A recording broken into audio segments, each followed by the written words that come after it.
Week 36, episode 36, a week in the shop, firing it up. Spilled coffee in my truck. Bill's back, had the baby, everything went well with that. Gonna finish up this Nissan Murano catalytic converter job. Donnie hasn't picked up his Viper. The Viper's still on the alignment rack. I think we're gonna do some more work too. We just got some electrical problems. That's about it. It's pretty slow today. First Monday of 2022. I hope everyone had a great weekend. Start off 2022 with strong. Let's get into it. Week 36. Thanks for being here.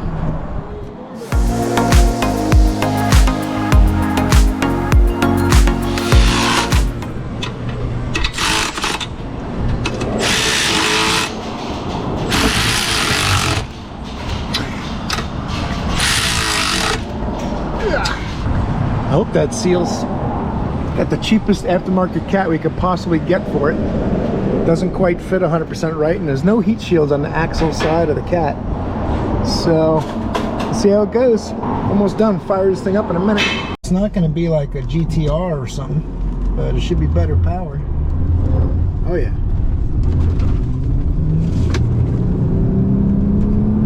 Lots of torque steer.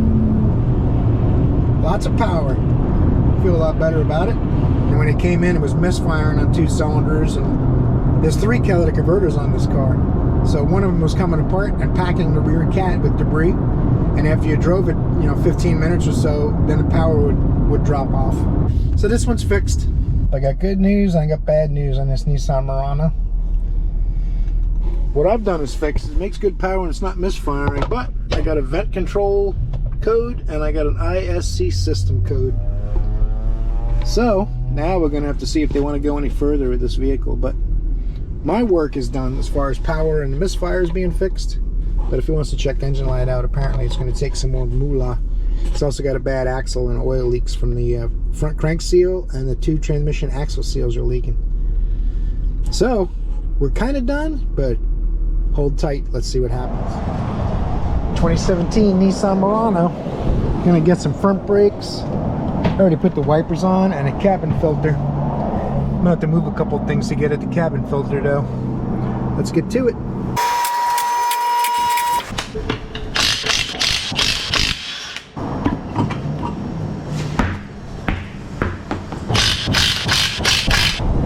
Damn gravity. What the hell kind of contraption is that?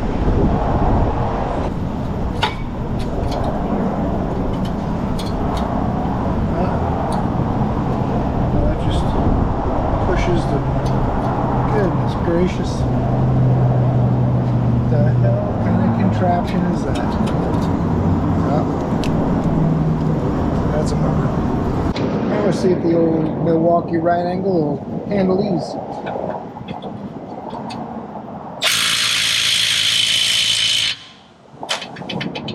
So far, no.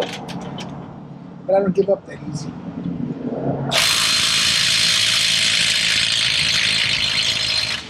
Oh, that makes me sad.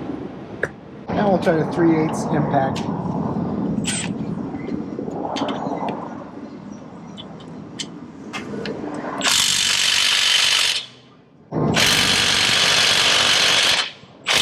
Nope. That's a bummer. That means we got to use the torque limiting adapter, which means it breaks if it doesn't loosen. And a 1/2 inch.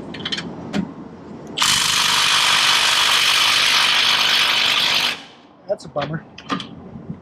That can't do it either.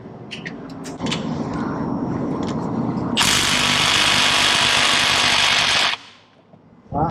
So what we're saying, I think the message here is those are tight. Have to get the old Manuel ratchet.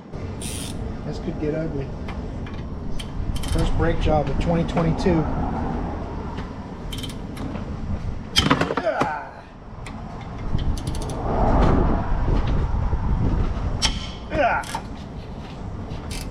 It's probably 150 foot-pounds or so, give or take. That 1/2 inch impact should have taken it off, but I think because of the adapter and the universal, it didn't work. I'll try a stubby 19 on the other side. Stubby at 19 1/2 inch socket.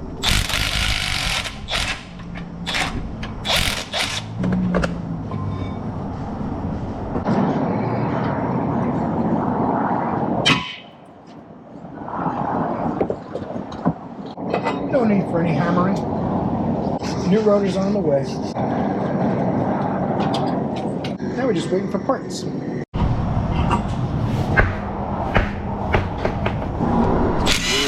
was on the way, so we didn't have it. That means he just left because he saw you call. The mid-torque wouldn't take the caliper bracket off on the other side with an adapter and a swivel. What's the mid-torque? What's in your hand? Yeah. It wouldn't take off the caliper bracket. So now I'm trying with just a stubby half-inch impact socket.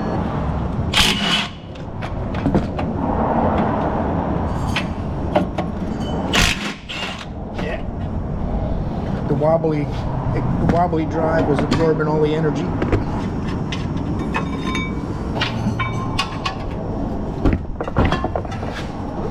Get over here.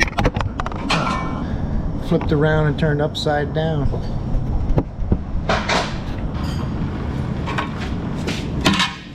Oh, bummer.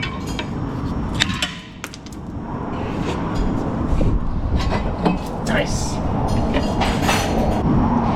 That damn gravity. It's at it again. Gotta stay out of aisle 3.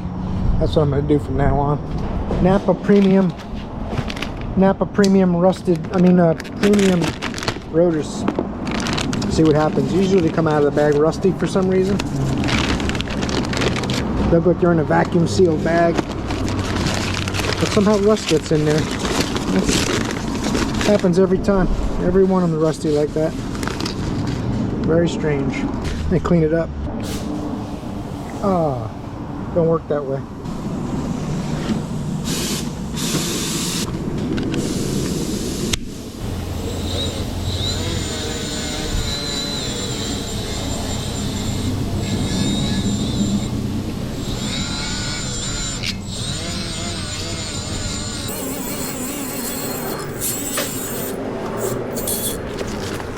Premium rotors.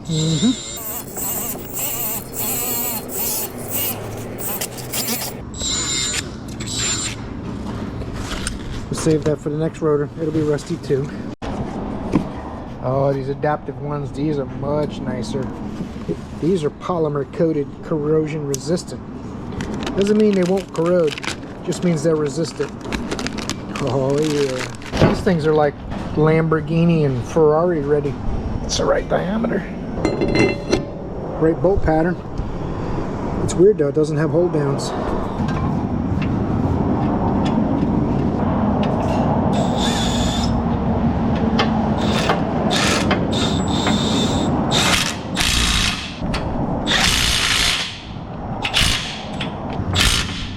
Squealer at the bottom, so it squeals going forward. If you put it at the top, it'll only squeal going backwards.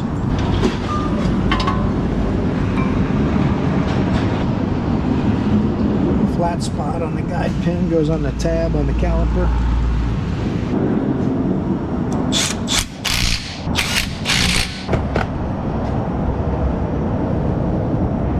That's all. I don't know why they give you. Oh, look at you guys. How you doing? I don't know why they give you 4 of these brake pad squealer tabs. So you can only put one on each side. I tried to put one on here. It hits the bracket. Just can't do it.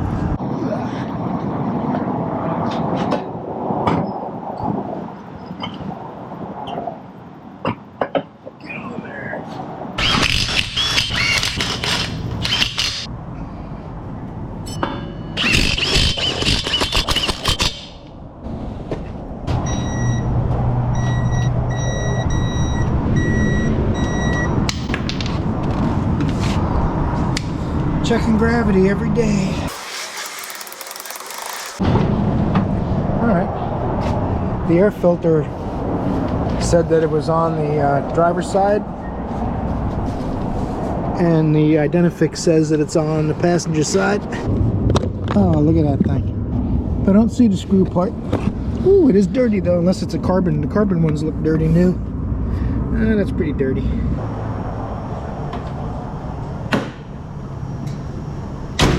And take you guys for a little drive. Pretty straightforward job. Chevy Equinox from Maine. Uh-oh. That's gonna be a rough one. My ABS and traction light comes on sometimes, and the brakes sound funny. Rusty, corroded ABS parts. And and hub bearings and stuff. Well, with a dive into our electronic brake control module, otherwise known as EBCM rather than ABS, it's now called an EBCM. We have a C0035-5A, left front wheel speed sensor circuit not plausible. Usually not plausible means it's going from 40 miles an hour to 0 when you're not pressing on the brakes and that kind of thing. So it goes, wait a second, something's not right. Pull it in the shop and have a look. Quick and easy, down and dirty. This one's okay, it's not setting codes, but you can see the reluctor ring there. And this is the bad one.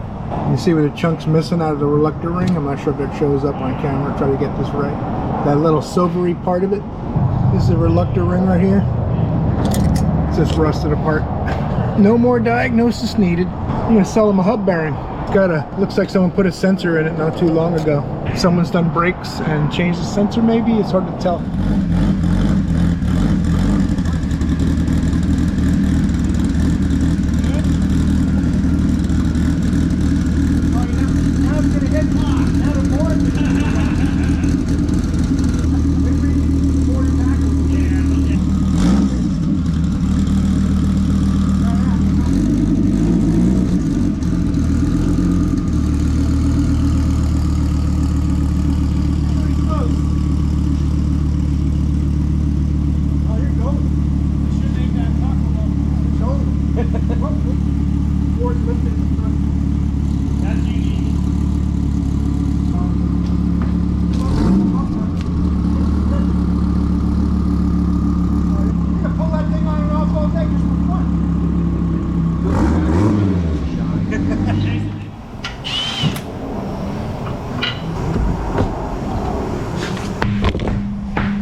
Yeah, that was pretty tight. Let's see if that little crack helps. A little bit of crack usually helps. Whether it's the drug or the other crack. Usually makes you feel a little better. Goodness gracious, I can't even hook my toolie into my thingamajig.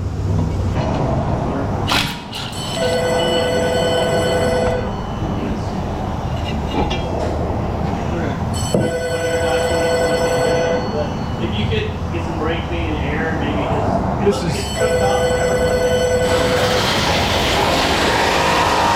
phone's ringing. This is South Main Auto style rust and corrosion right here. Let me pull this ABS sensor out of here so nothing happened to it.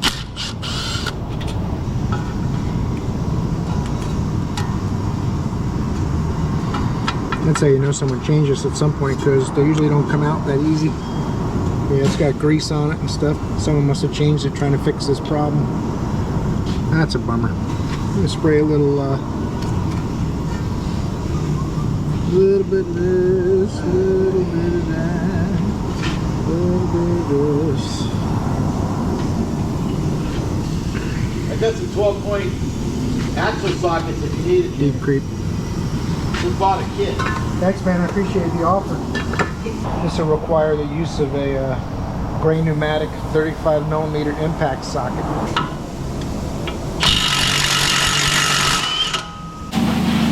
See if this thing's got the cojones for this.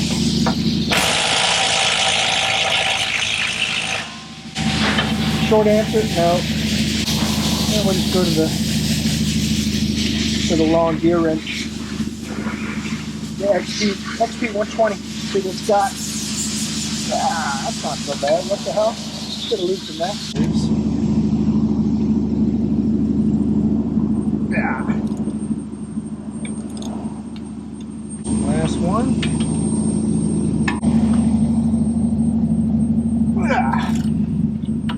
That's not so bad. Two things. I noticed air tool oil seems to last a lot longer since I bought all these Milwaukee tools. And the other is, cover your ears, it's going to get loud. Usually turning these a little bit with the air hammer helps get them out a lot easier, if they'll turn.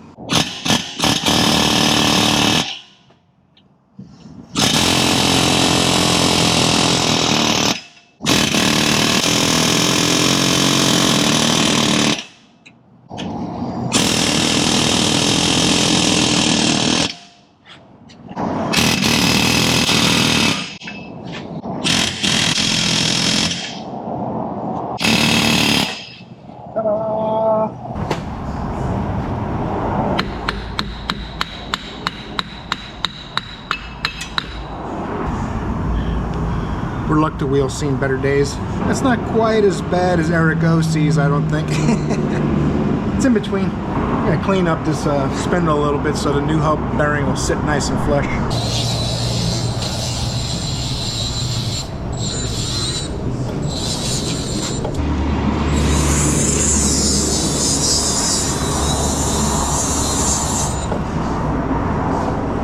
Don't forget your shim if it stayed on the bearing. You gotta make sure it goes off and put it on the axle.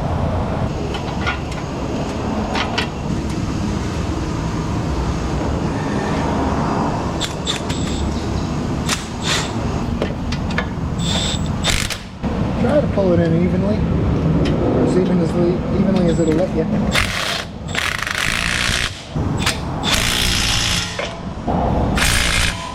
And since I had to loosen it with this extended gear wrench ratchet, I'm going to tighten it with it. Make sure it'll tight enough. About 65 foot-pounds, I think. I'll go back to that first one just in case the hub was tweaked.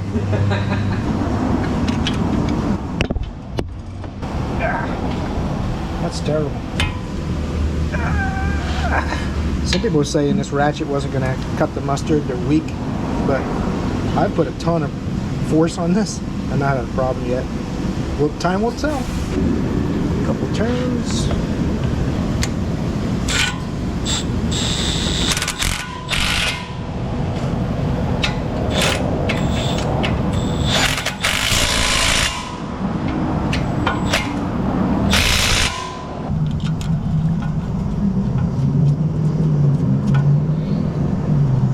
See if we can get this last bolt. All right, nice. Got all my clips clipped. Got all my snaps. Got all my bolts bolted. Just got to torque this axle nut. Throw the wheel on there. This thing's good. You can pop the center cap out of the wheel. Makes it a lot easier to torque it on the ground. Let's try that. Boom. Torque access.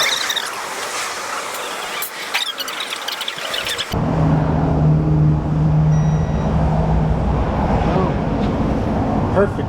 Backed it off and re-torqued it. The wheels are 140.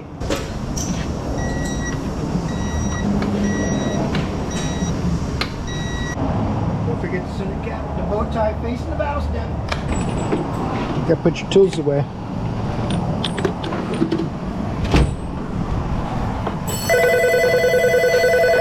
Bud's ringing. So I can drive this thing, see if any new codes come up. Let's clear fault codes in the ABS. You gotta be careful too, there's no gas in this thing. Gotta pump the brake pedal up since I pushed the pads back. There's not a lot of gas in this thing, so I'm just gonna go around the parking lot.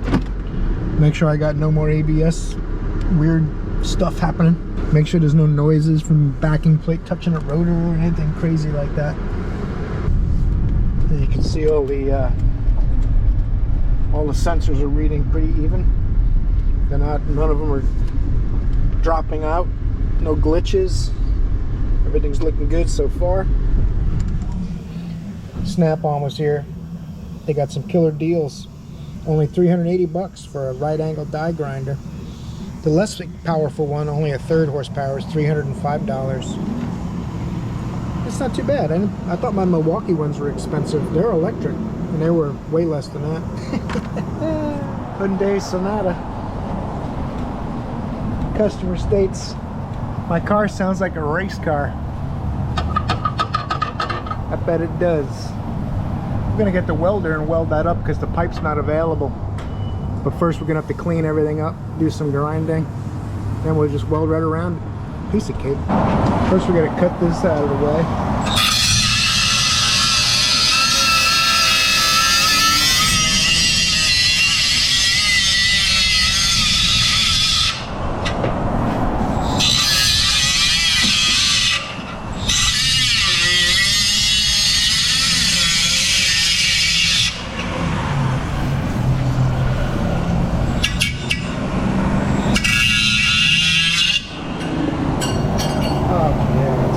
Clean this up with a tooth.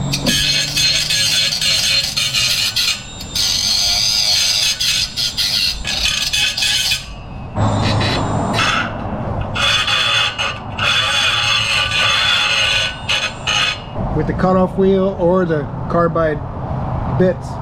Oh, I never put my face in line with the tool. If I'm cutting this way, my face is off to the side. If I'm cutting this way, I'll come on this side.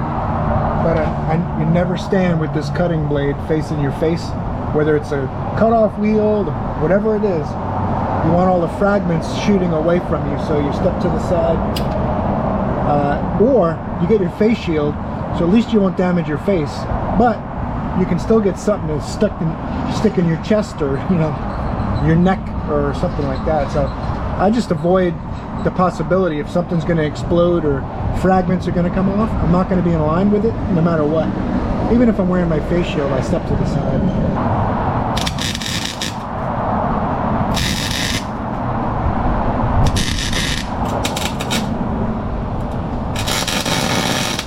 It's interesting. I think the welding's out of gas. Terrible. I went ahead and welded it off camera without gas. It's not pretty, so no, I will not crop in and show you.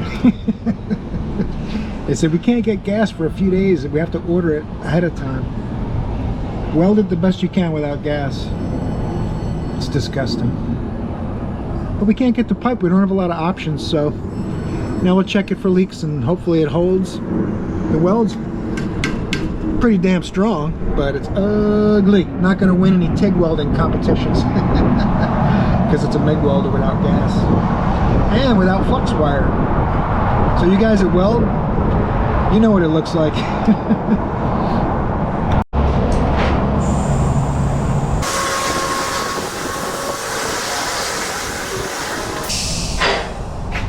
Alright, a little bit of spray paint makes the best weld. It's ugly, but no more leaks, and the parts aren't even available aftermarket or from OEM, all back ordered.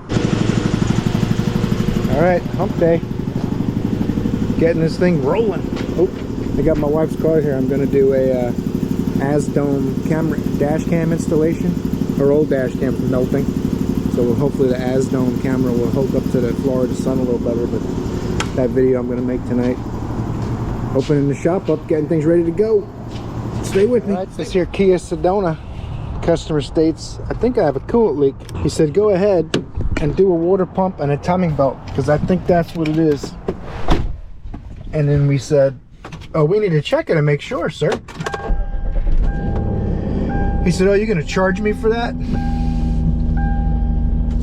So we are.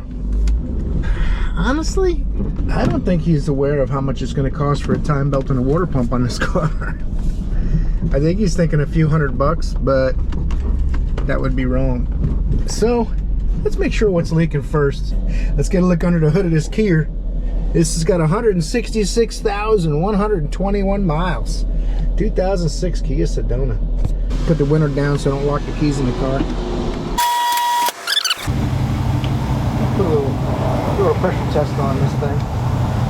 See what's really leaking. Uh-oh. That's not good. The transmission's leaking coolant. Oh no.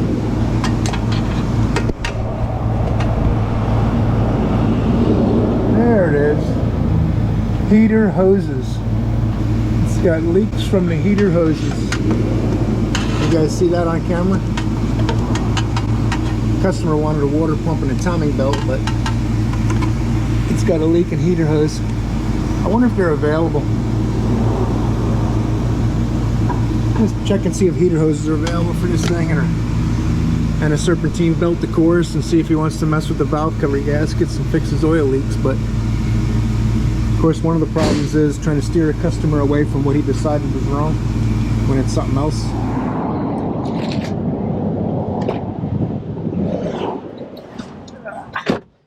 2018 Kia Rio.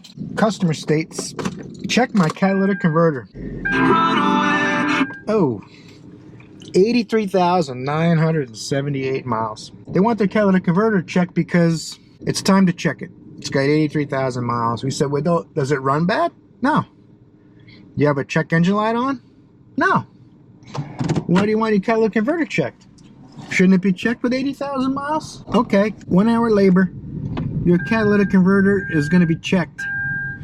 So I'm just going to pull it in, put my scanner on it, see if there's any pending codes. Maybe they just cleared them or something.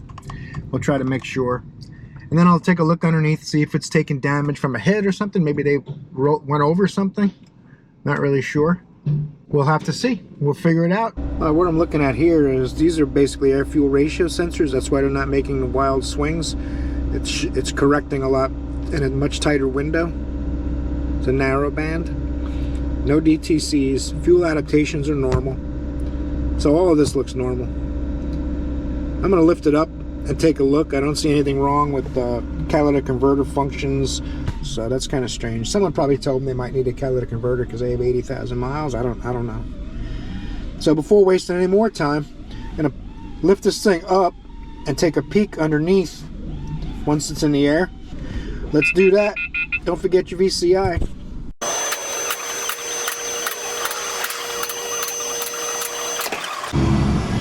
Front catalytic converter, way too high to take any damage on the road. Rear catalytic converter looks like it doesn't have any damage to it. Resonator, no damage. All the pipes look good. Rear muffler looks good. Very strange. Well, they have bottomed out a few times here, jumping curbs or something. But I don't see anything going wrong with this really. This is an unmonitored cat. There's no O2 sensor behind it. Only the front cat's monitored. It's got an O2 sensor behind it. So, alright. Looks like that the front air fuel ratio sensor was changed. It looks newer than the rear one. Can you guys see that? It's way up there. So, I'm going to say this catalytic converter test is complete unless they come up with some other reason for testing it.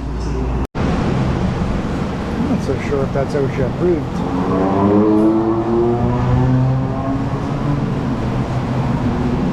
Customer approved the one heater hose, so he went from being a big spender that wants to fix everything we can find to, can you just do the one heater hose for now?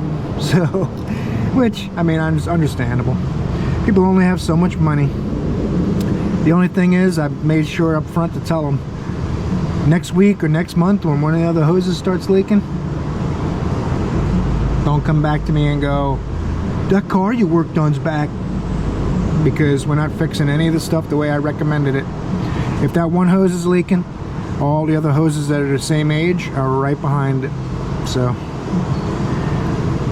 I got the clamps off the hose already. It's the one with the foam on it.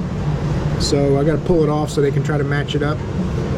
If they can't find the exact hose, it's not going to happen because it does a kind of roller coastery deal. It makes a 180 flip underneath. So let's get it off of there and we'll come back. Try and get this off of this plastic tee without breaking that, because apparently now we're on a big budget. So I don't know if these hoses come as one piece with the tee in them from the factory or aftermarket or whatever, but he wants me to just get the one leaking hose off so that we can see which one we need to order. Supposedly they're available, even though this is 2006, but plastic's crumbling right where I hit it with the tool.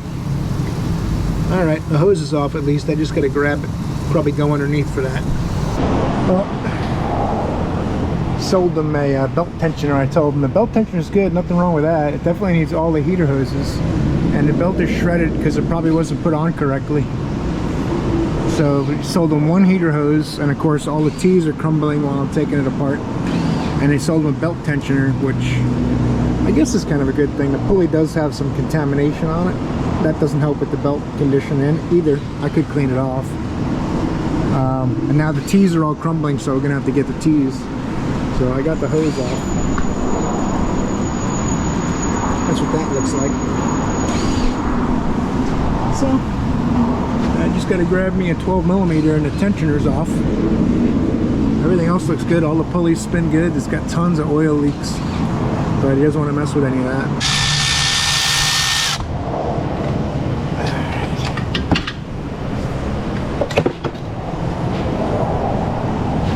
Get that out of there. Boom. Pulley's definitely sketchy, but that could be cleaned off. All the other pulleys look good. Everything looks good. Get some of the belt shred out of there so it doesn't get caught up in the new belt. Get my blow gun, blow some of it off, and wait for my parts. All right, new belts in, all on, all pulleys and stuff like that there, and the new tensioners in. Oh, we got another broken Toyota Tacoma in the shop. Just kidding, just getting alignment. Customer said I bought some tires. They told me I should get an alignment at the dealership, but they're way too expensive, so I'm bringing it to you guys. So, I mean, Toyotas don't even really need alignments. I mean, the toe's barely out. So, he does have a brake pulsation. Here I was thinking Toyotas were perfect and it never needed anything, but he's got warp front rotors. So we'll see if he wants to resurface the front rotors. I'm just going to bump this toe in a little bit and call this thing greeny, and we'll see about the brakes. Quarter turn in on the left front wheel. Nice. Alignment part's done. Alright, this 2003 Corolla needs an alignment next, and it has not seen quite as much love as some other Toyotas I've worked on today. Well, we're going to check the front end, make sure the front end's alright. Looks like it's got some setback in this wheel. See, the wheel's not centered in the wheel well. See if we can see something bent, like a strut or something like that. Someone's been messing with struts and brakes and lower ball joints and stuff, so we'll lift it up and check the front end. Front end looks pretty good. The setback's a little weird, but we're going to run it on the alarm machine and see what it thinks. Slap the heads on there real quick, and then we'll go from there. It's pretty easy. All you got to do, you want to put the heads on, all you got to do, done. And look, caster's already been swept, compensation's done. This thing's all out of whack. It's definitely something bent over here, probably the strut. It's got toe out in the left rear. That's what the setback screen looks like. Shows you the difference in the wheelbase, setback, track width, axle offset. Shows you that it shifted to the left and down. So, customer doesn't want to go any further with it. We're going to pull it off the rack.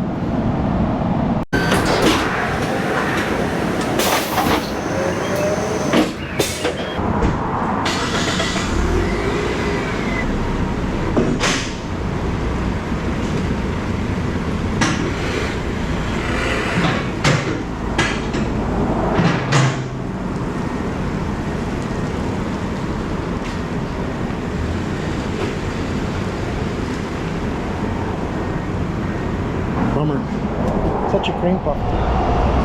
Alright, I told them to sell all the heater hoses. They didn't sell all the heater hoses. Customers didn't have any money, so they told me try to fix just the one. And I told you guys all the plastic's breaking. So they went to Napa with the original hose, which was a leaking one, and they got me this pile of stuff and said, see if you can make it work. This here is about the closest I can get. Plenty of room in the vehicle over there, so it should clear. We'll see. There's going to be some cursing and screaming, so I'll show you when I'm getting close. Alright, fabricated a hose, replaced both plastic tees because the other one broke while I was putting in the first one. So now it's got two new tees and a new hose. Got it under pressure right now. Holding good. Belt's looking good. Everything's spinning correctly as it should. No fraying edges or anything weird. I think it was just installed incorrectly last time. So you take this thing for a drive. Customer brought their Land Rover LR2 in 2008 with 140,000 miles on it, and they said, can you guys install my parts? So they said, yeah, 10 hours. And then they said, Jimmy, we sold this 10-hour job. I hope it's worth it. They got window regulators, water pumps, hoses, spark plugs, heater hoses, some other kinds of parts, a radiator,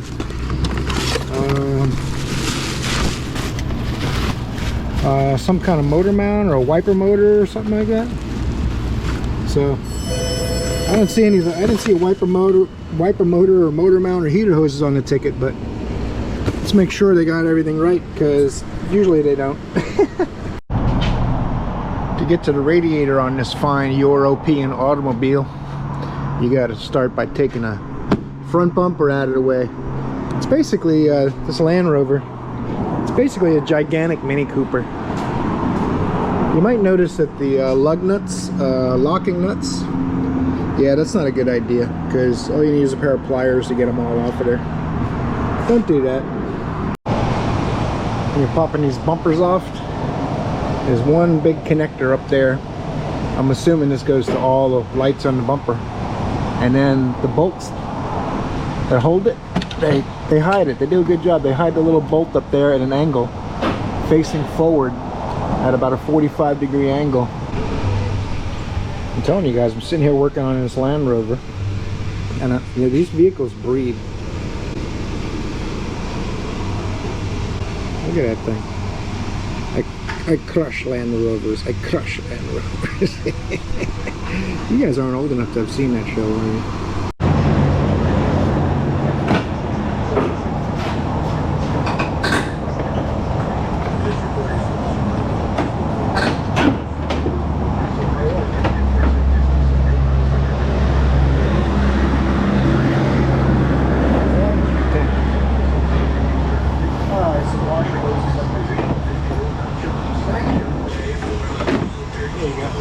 That with a screwdriver while you get your washer hoses you missed. Kind of strange. I took the windshield washer hoses off, and it's green washer fluid, I think. Unless they're spraying antifreeze on the headlights. The Land Rover. When you own a Land Rover, you own the best. You're driving a mile and you push it the rest. Look at that. Here's the two pieces. Come on, this is easy. You hold your lip just right, and you dance a little bit, and then once this cracks accidentally, then it'll fit out without taking the whole bumper off and everything. Just my insider tip. And then you plastic weld it back together after you put it all back in. It's easy. Now you look at this way, this condenser and this radiator mate, and you say, look, just a couple clips and that condenser lifts out. You can get to your radiator pretty easy. But then you quickly realize that there's screws facing the other way from the engine compartment side. And rather than screwing it this way while you have this all off, they put it in from the other side. Because mechanics, who cares? All they're worried about is when they assemble a car new. That's all pre-built before they drop it in, so they don't really give a shit. Because they could easily put this plastic tab over here and have the bolt going from that side, right? That's the kind of stuff that I find annoying. Not that it's hard, it's just stupid. Like everything else. I probably will have to discharge the AC. I was trying to avoid that. I'm not even sure if it works. This cooler's got to come off of here too, although I'm going to replace all these hoses, so maybe I'll just lift it off with it and disconnect the hoses first. The upper radiator mounts, they bolt in from the back, and then they come to the front where you're working on the radiator, because you wouldn't want to put a bracket over here or something to mount that, right? Duh. Well, you can't sneak it out like I was hoping, because the fan shroud and the radiator are too thick to fit past this bracket. You can't get enough room to pull it forward past this bracket with the bumper brace in the way, so no shortcuts available. All right, I got the radiator out. Now I just got to try to get this out and salvage that bracket for the cooler. The fan shroud obviously going to get transferred over and reused. Want to see something funny? There you go. Boom. Look at that son of a bitch. Look at the mess. He got a bunch of hoses and stuff, so we'll see what he's got in there. I don't know if he's got every one of them or not, but he wants to change them all. He said, I got every coolant hose the vehicle has. I said, okay. Let's take a look. Hey, look. That's where I'd put the alternator if I was designing the vehicle. Underneath the intake manifold, driven on a separate belt that does timing probably, or something. Or maybe it's just a coupler. Yeah, probably run something critical. Plastic coupler or something. Who knows? They're capable of anything. Let's stop yakking about it and go ahead and look at our hoses and see what we got. Alright, to do the thermostat, you got to take the intake off. And then to get those other hoses, you got to take the intake off. And the customer almost backed out. They said, well, just do the radiator hose if it's that much work. But well, there's the intake. When I pulled the intake off, the gasket was torn. And when I pulled the hose assembly that goes, the lower hose goes to, this hose is leaking, blown out. This hose is supposed to be about half the size. I'll get you the new one and show you what it looks like. That's what it's supposed to look like. New, not new. Boo. What a mess. I'm gonna try out my new carbon tipped gasket scraper. These you keep it nice and flat in the aluminum. It's a much sharper edge, and it's really good about cleaning off all the debris and silicone and things like that. You don't want to push hard though. Let the tool do the work, and keep it nice and flat if you can. I mean, this thing is not like a regular steel gasket scraper. This carbon tip is super sharp, so you don't have to push hard, and it will clean off burrs and all kinds of stuff for you. You gotta be careful not to gouge the surface. Use it correctly, but it'll work great. So now, even though that might look a little sketchy, it feels buttery smooth, like brand new. It don't have to be pretty to look at. It has to feel smooth with no burr or debris or any of that kind of stuff on it. Debris. Last bolt on the thermostat housing. Got to bolt down your hose. Can't be going around with loose hoses. This one was frozen, and the other one I had to dance with it a little bit. What else we got? Electrical connector for throttle body goes behind this hose. Got all my retainers back on. I put on my lower hose, and hopefully by then the intake gaskets will be here. I can start putting the intake back together.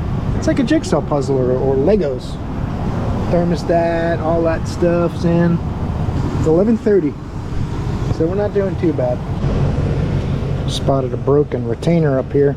Trying to get that tidied up a little bit. I think that's a main alternator wire. You don't want that dragging on stuff it's not supposed to drag on. A little tie wrap action. A little flush cut action. And everybody wins. Hate leaving pieces of tie wrap cuts on the floor too. Right in the trash. Next phase of the operation. Pull the intake off, and this gasket was blown out like that. I didn't do that taking it off, it was already blown out. So I'm figuring that's why it ran rough when it came in. Now this is what the hoses that I replaced already look like. Those are the ones I'm able to get to with the radiator out. And the rest of them I got to do when I take it apart to do the wiper motor. And we're going to do a window regulator. And I'm waiting on the intake gaskets. This thing will be done after. It'd be like a brand new truck or car or whatever, European exotic, brand new one. Not sure where everybody is. It's like a ghost town in here. Spent about 15-20 minutes now trying to figure out what happened to everybody. It's no worries, guys. I'll carry the shop. Hop on. I got strong legs and I'm pretty stubborn. I'll do it. Got to take the power steering pump off to do the water pump, because the water pump is underneath the power steering pump. So it makes sense if you think about it. There's only so many ways you can turn a water pump. Why not use the power steering pump? Got to get my little magnet, kind of fish that bad Johnny out of there. Decided to take a trip, unauthorized. Look at that. Man, you can't pay for that kind of service. I had to create a special setup to get the one bolt that's blocked by the transmission. I couldn't fit a ratchet in there, and the gear wrench, there was 2 inches of an angle to get any load on it, but I got it loose. I just couldn't fit the camera in there with the tools. I think that Land Rover is engineered by Satan himself. but that's just my opinion. Well, now that I gained access to the water pump and got it off right before lunch. Fast and Furious, bro. I went to match it up with the one the customer brought, and the one the customer brought is wrong. So now we're waiting for the correct pot to come in. Look at the parking lot. This is what we work on all the time. They breed. Look at that thing. Just came in. Hot rod Chevelle. Messing with the electrical problem on Donnie's Viper. When he's driving, it loses the AC, the blinkers stop working, the ABS light comes on. When it happens, there's no communication from the ABS module, and there's a whole bunch of codes in the BCM. So we're trying to figure it out.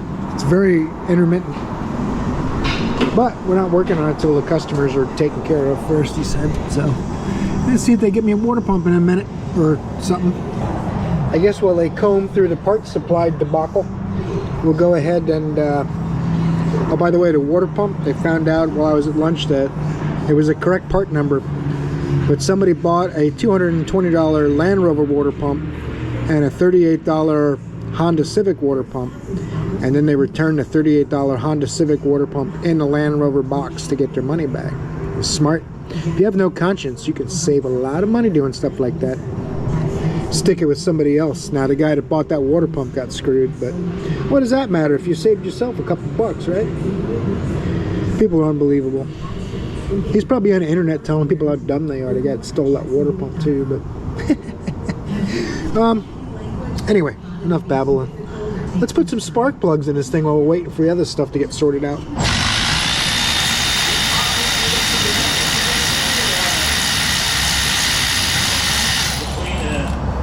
Regulator and finish it. We're going to take out the faux Moco double platinums, they look like. We're going to install the Champions no platinum of any kind that I can see. It must be something special. It's made in France. You know, they say everything's better in France. Well, that's the French people say.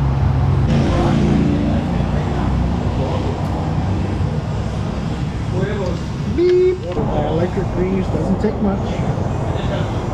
You don't have to get all silly with it. This little gun broke 2 of the battery tray bolts, by the way. My little impact bit driver.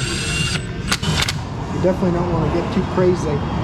Only a few more coils to go.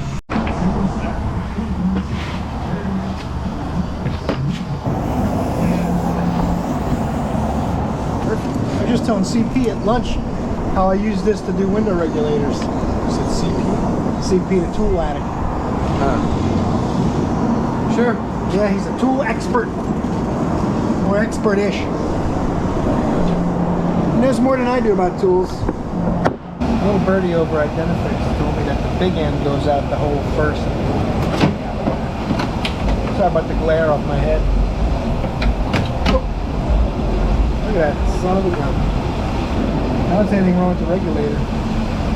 Customer request. Probably got a bad motor. But buy the regulator and motor. Comes with it. Got a brand new motor. The new motor. Alright. I'm horsing around. Trying to stall is what I'm doing. Oh, look at that. Now, these bolts weren't tight on the last window regulator, but I got a YouTube channel, I got a reputation to uphold, so I'm going to tighten all the bolts. I'm not trying to brag.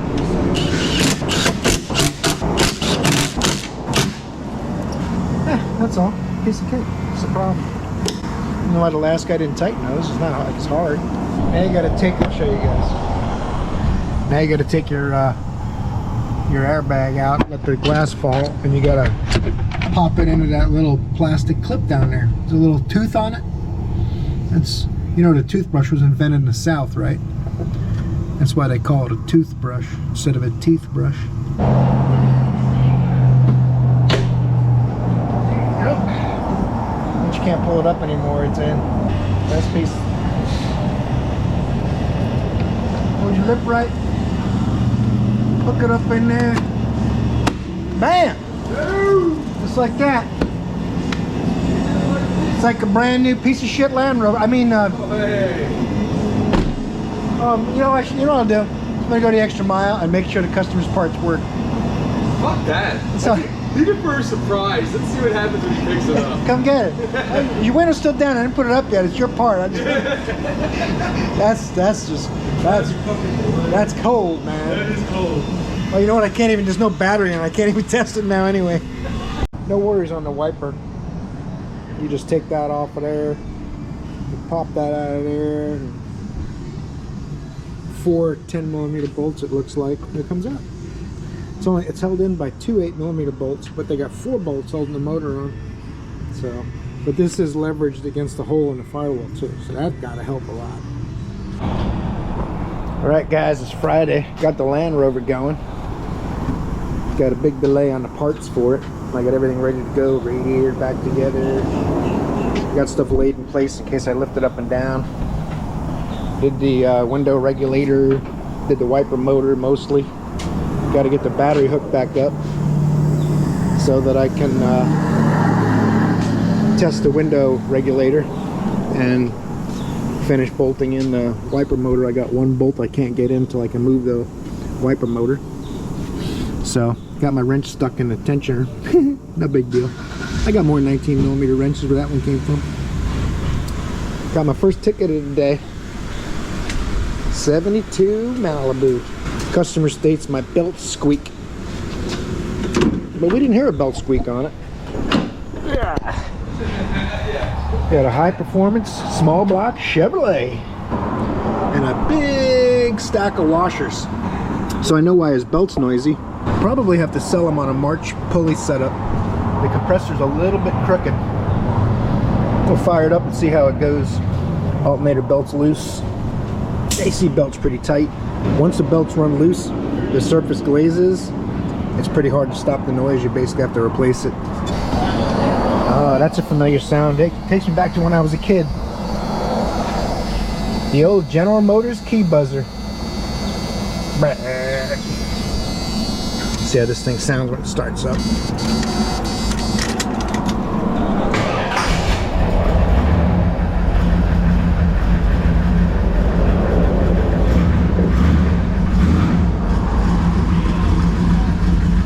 I don't hear any bolt noise. I do hear engine noise.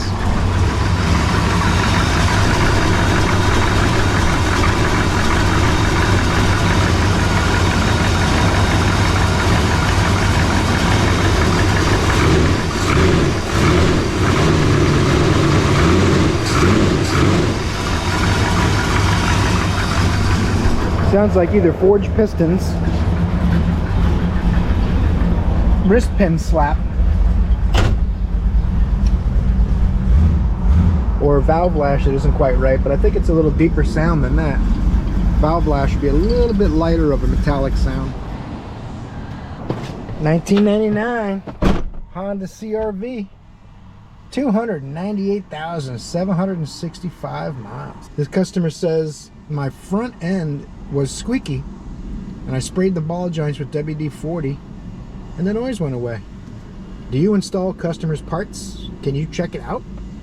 So that's what we're going to do. We're going to check out this front end, see what it needs, and then we're going to look at the customer's parts and see if we can put them in or not.